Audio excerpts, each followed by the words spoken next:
사도신경으로 우리들의 신앙을 고백합니다.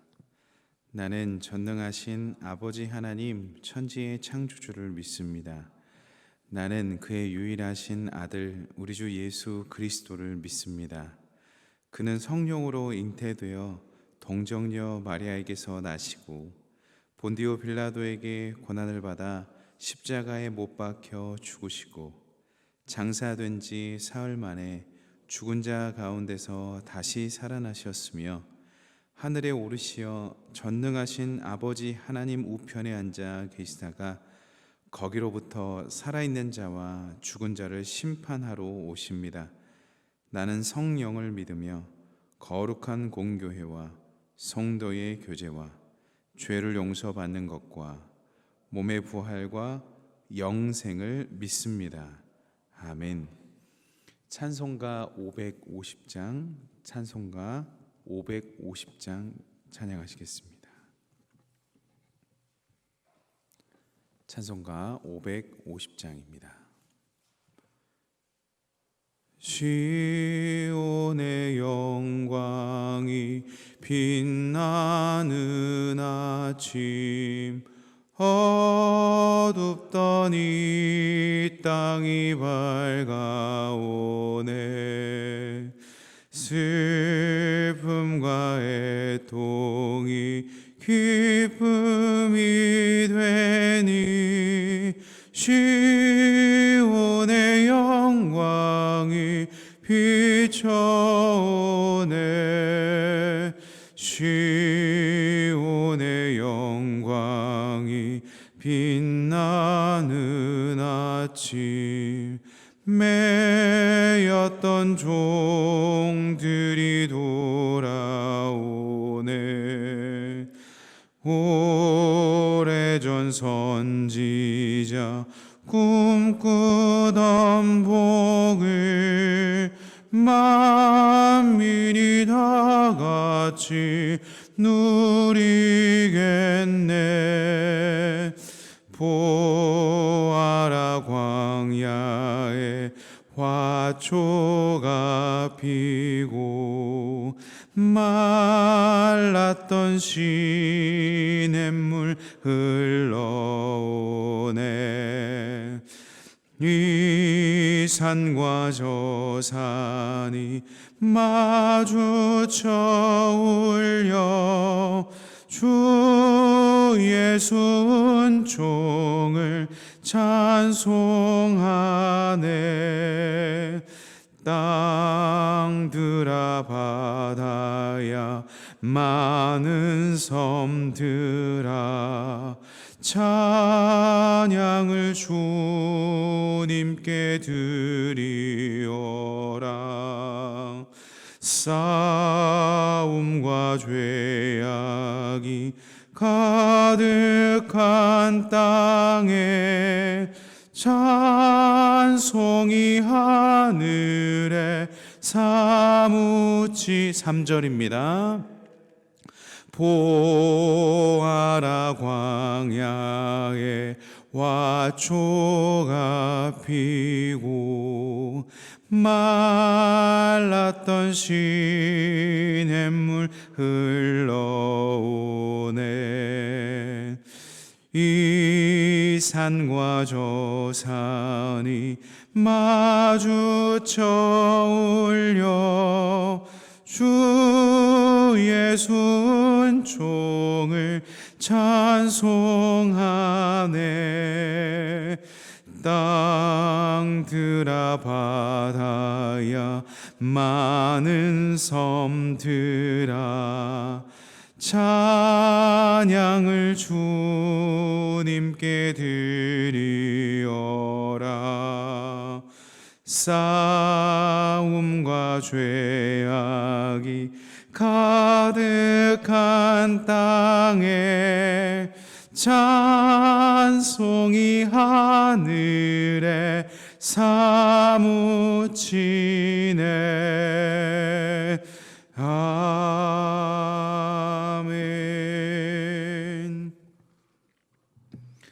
하나님께서 오늘 우리들에게 허락하신 말씀은 에스겔서 47장 1절로부터 12절까지의 말씀입니다. 제가 가진 성경 1227면에 기록되어 있는 에스겔 47장 1절로부터 12절까지의 말씀입니다. 한 목소리로 말씀을 봉독하시겠습니다. 그가 나를 데리고 성전 문에 이르시니 성전의 앞면이 동쪽을 향하였는데 그 문지방 밑에서 물이 나와 동쪽으로 흐르다가 성전 오른쪽 제단 남쪽으로 흘러내리더라. 그가 또 나를 데리고 북문으로 나가서 바깥길로 꺾여 동쪽을 향한 바깥문에 이르시기로 본즉 물이 그 오른쪽에서 스며 나오더라. 그 사람이 손에 줄을 잡고 동쪽으로 나아가며 천척을 측량한 후에 내게 그 물을 건너게 하시니 물이 발목에 오르더니 다시 천척을 측량하고 내게 물을 건너게 하시니 물이 무릎에 오르고 다시 천척을 측량하고 내게 물을 건너게 하시니 물이 허리에 오르고 다시 천척을 측량하시니 물이 내가 건너지 못할 강이 된지라. 그 물이 가득하여 헤엄칠 만한 물이요 사람이 능히 건너지 못할 강이더라. 그가 내게 이르시되 인자야 내가 이것을 보았느냐 하시고 나를 인도하여 강가로 돌아가게 하시기로 내가 돌아가니 강 좌우편에 나무가 심이 많더라. 그가 내게 이르시되 이 물이 동쪽으로 향하여 흘러 아라바로 내려가서 바다에 이르리니 이 흘러내리는 물로 그 바다의 물이 되살아나리라. 이 강물이 흐르는 곳마다 번성하는 모든 생물이 살고 또 고기가 심이 많으리니 이 물이 흘러 들어가므로 바닷물이 되살아나겠고 이 강이 흐르는 각처의 모든 것이 살 것이며 또 이 강가에 어부가 설 것이니 엔게디에서부터 에네글라임까지 금을 치는 곳이 될 것이라. 그 고기가 각기 종류를 따라 큰 바다의 고기같이 심이 많으려니와 그 진펄과 개펄은 되살아나지 못하고 소금 땅이 될 것이며 강 좌우 가에는 각종 먹을 과실나무가 자라서 그 잎이 시들지 아니하며 열매가 끊이지 아니하고 달마다 새 열매를 맺으리니 그 물이 성소를 통하여 나옴이라.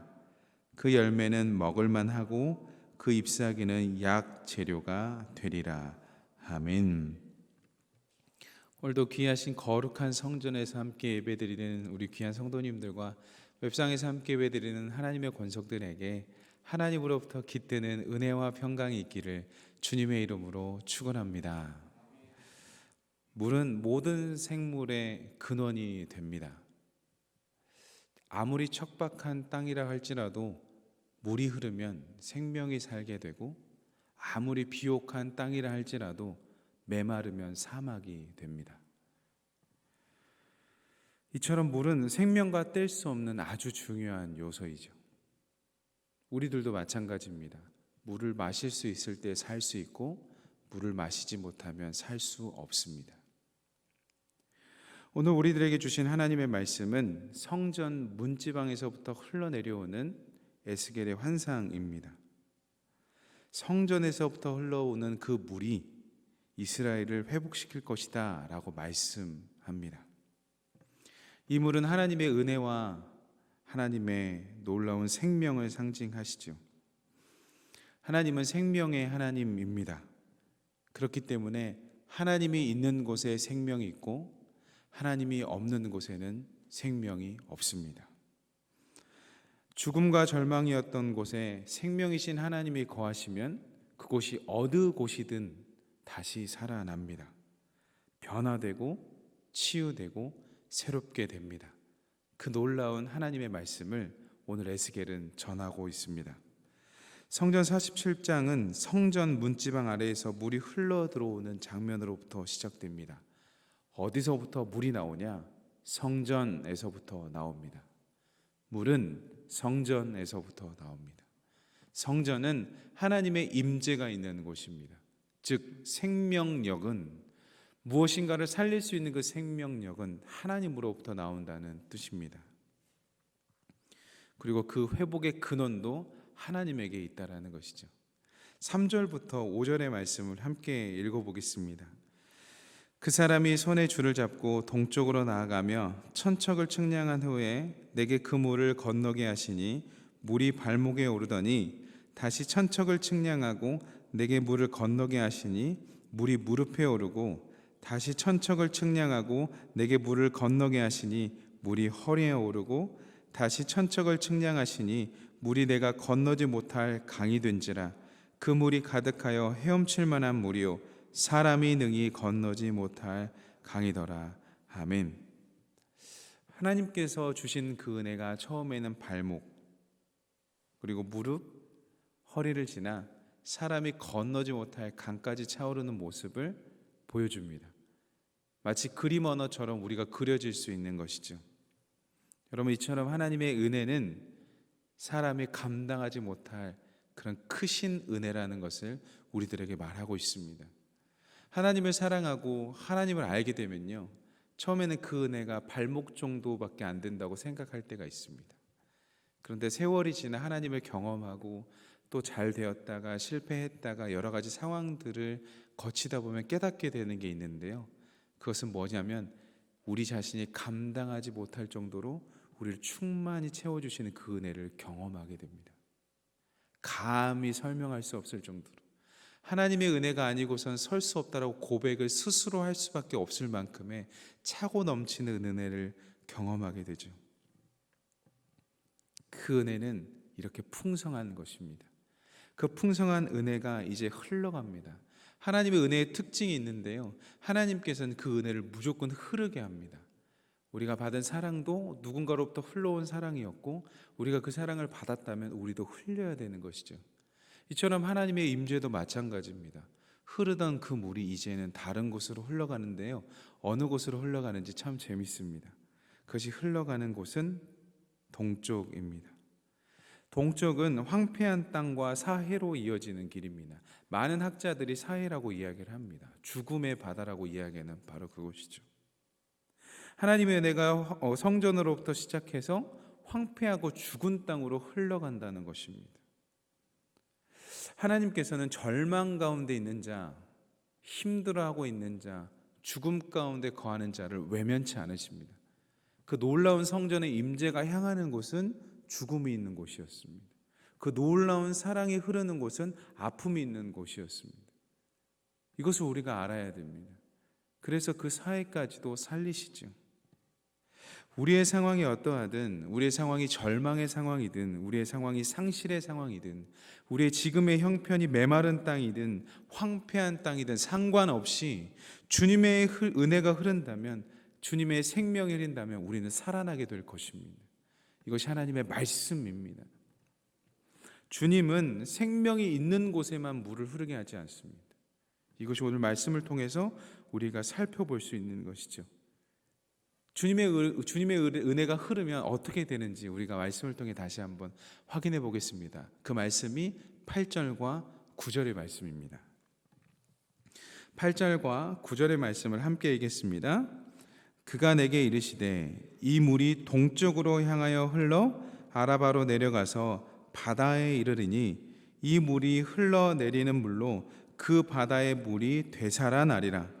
이 강물이 흐르는 곳마다 번성하는 모든 생물이 살고 또 고기가 심히 많으리니 이 물이 흘러 들어가므로 바닷물이 되살아나겠고 이 강이 흐르는 각처의 모든 것이 살 것이며.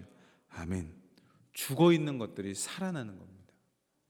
사람들이 보기에, 세상이 보기에 죽었다고 이미 끝나버린, 그러니까 확정지어서 넌 죽었어, 너의 상처는 죽은 거야, 이 공간은 죽은 공간입니다 라고 말하는 그 공간도 하나님의 은혜가 흘러가면 삽니다. 우리가 포기할 만한 사람들도 하나님의 은혜가 들어가면 삽니다. 이것이 하나님의 임재이고 은혜의 파워인 것입니다. 죽어가는 것들이 살아나고 물고기가 없었던 곳에 물고기가 흐르는 것이죠. 살게 되는 것이죠. 이어서 풍요로워지고 번성될 것이라는 것을 이야기를 합니다. 10절의 말씀을 제가 읽겠습니다. 또 이 강가에 어부가 설 것이니 엔게디에서부터 에네글라임까지 그물 치는 곳이 될 것이라. 그 고기가 각종 종류를 따라 큰 바다의 고기같이 심히 많으려니와. 아멘. 여러분, 그것이 회복되면 이제 풍성해집니다. 풍성해져요. 그러니까 하나님의 은혜는 죽은 것을 살리는 것부터 시작되고, 그 살리는 은혜가 발목, 무릎, 허리를 넘어서 우리의 온몸을 감싸는 것까지 이르게 되면 그곳에서는 반드시 생명이 살게 됩니다. 죽었던 것이 살아나게 돼요. 그래서 이것은 과거의 상처도 치유합니다.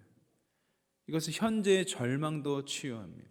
말씀드렸잖아요. 아무리 물이 흐르는 것도 물이 사라지면 사막화가 되는 것이고, 아무리 사막화가 되었어도 물이 흐르는 곳엔 다시 살게 되는 것이죠. 이게 진리거든요. 그럼 이것을 우리들에게 적용한다면, 현재 우리들의 가정이 혹 사막화가 되었다면 하나님의 은혜가 흘러오면 다시 사는 거예요. 그런데 우리가 아무리 지금 괜찮다, 하나님의 은혜가 있다라고 해서 하나님의 은혜를 갈망하지 않고 놓쳐버린다면, 하나님 임재가 사라져버린다면 아무리 물이 흘렸어도 사막화가 되어버리는 것이죠. 그런데 우리가 하나님의 은혜를 갈망하고 주님의 은혜를, 하나님 나의 나 된 것은 주님의 은혜입니다라고 날마다 고백하며 나아갈 땐 결코 그런 사막화가 이루어지지 않는다는 것입니다. 풍성해지는 거예요. 그냥 회복의 정도만 그치는 것이 아니라 물고기들이 살 수 있을 정도로 풍성해지는 것입니다. 예수님께서 요한복음 7장 38절에 이렇게 말씀하셨어요. 나를 믿는 자는 성경의 이름과 같이 그 배에서 생수의 강이 흘러나오리라.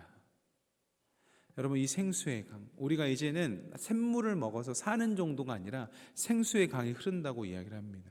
여러분, 생수의 강이 흐른다는 것은 저와 여러분 가운데 선한 영향력이 있다는 것을 이야기합니다.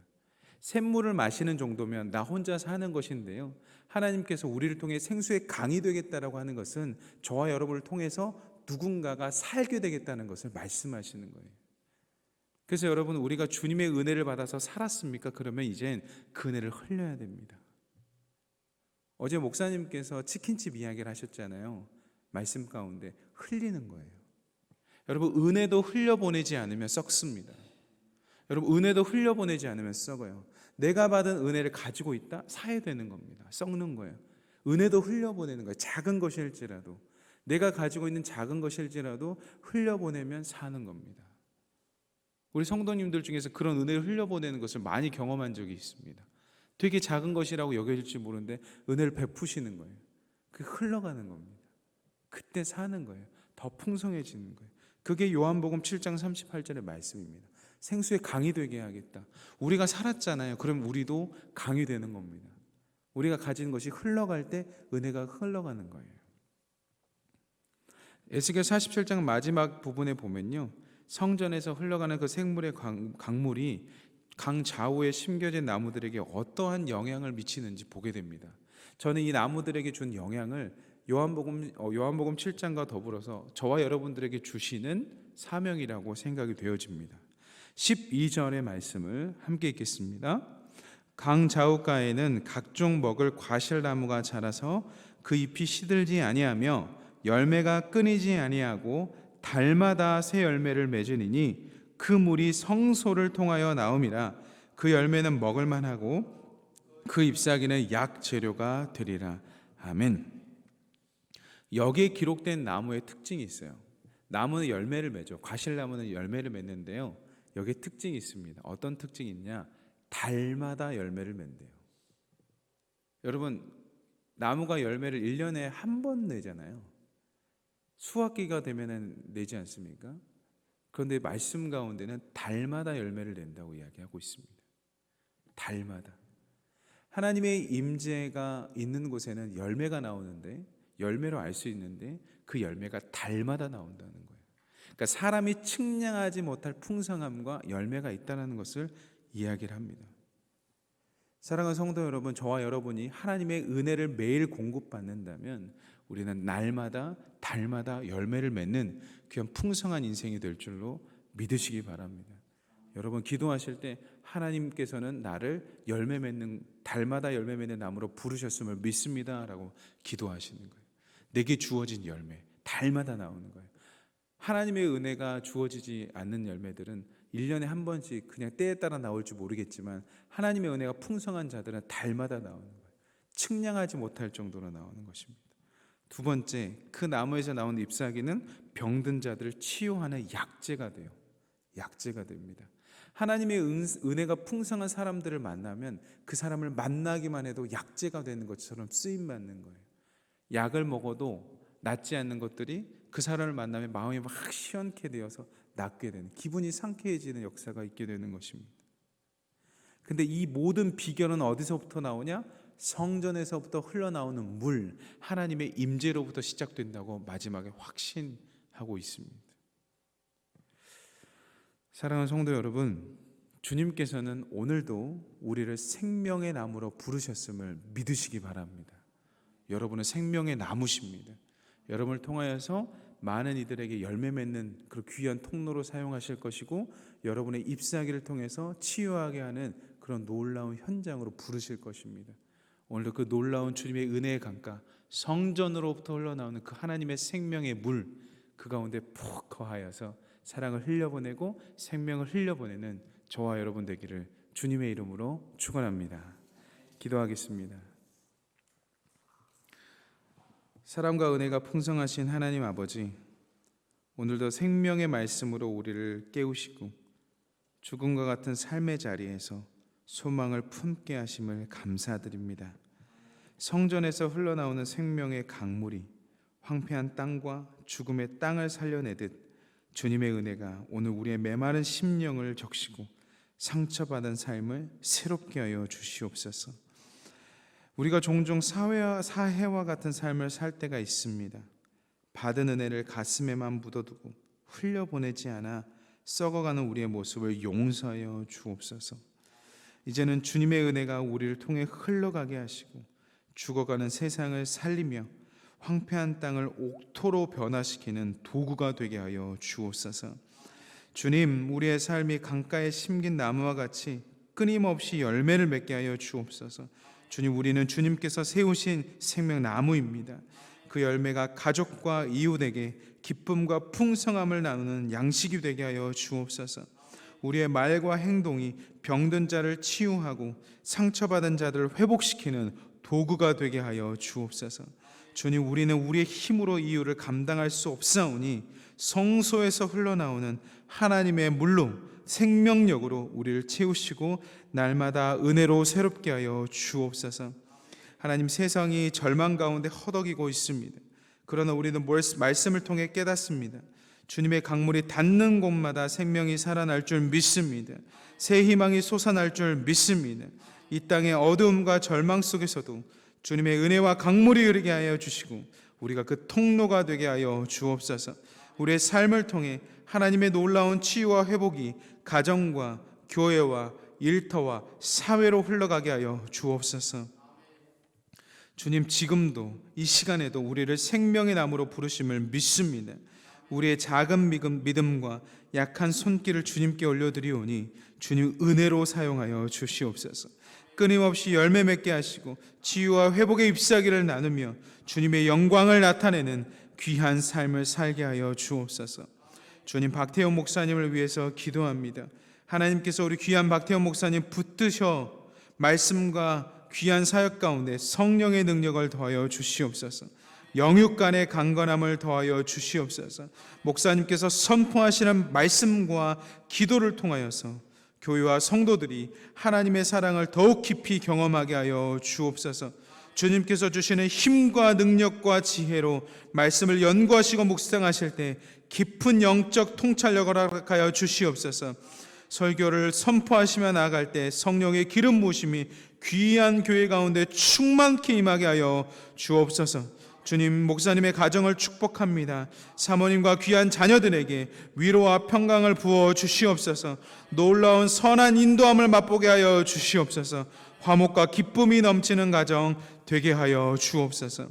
주님, 우리 교회를 위해서 기도합니다. 증명한 도전의 과정들이 있습니다.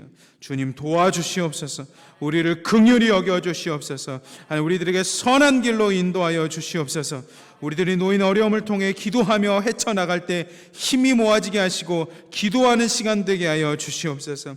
적절히 대응하며 놀라운 은혜를 주님께 맛보는 귀한 자들, 귀한 교회 될 수 있도록 인도하여 주시옵소서.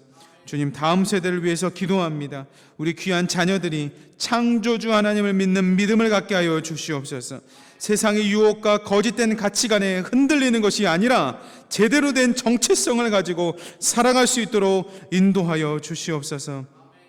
주님, 우리 귀한 대한민국, 사랑하는 한국을 위해 기도합니다. 하나님, 어지럽습니다. 그러나 주님은 질서의 하나님이십니다. 주님, 질서를 주시옵소서. 주님을 경외하는 마음을 가지고 질서를 주시옵소서. 사람이 생각하는 질서가 아니라 하나님이 생각하시는 귀한 질서를 내려주시옵소서. 그래서 정의와 공의가 강물처럼 흐르게 하여 주시옵소서. 주님, 우리 귀한 국민들이 혼란스럽게 살아가는 것이 아니라 이 혼란스러움 중에서도 주님을 바라보며 주님과 함께 동행하며 흔들리지 않게 하여 주시옵소서.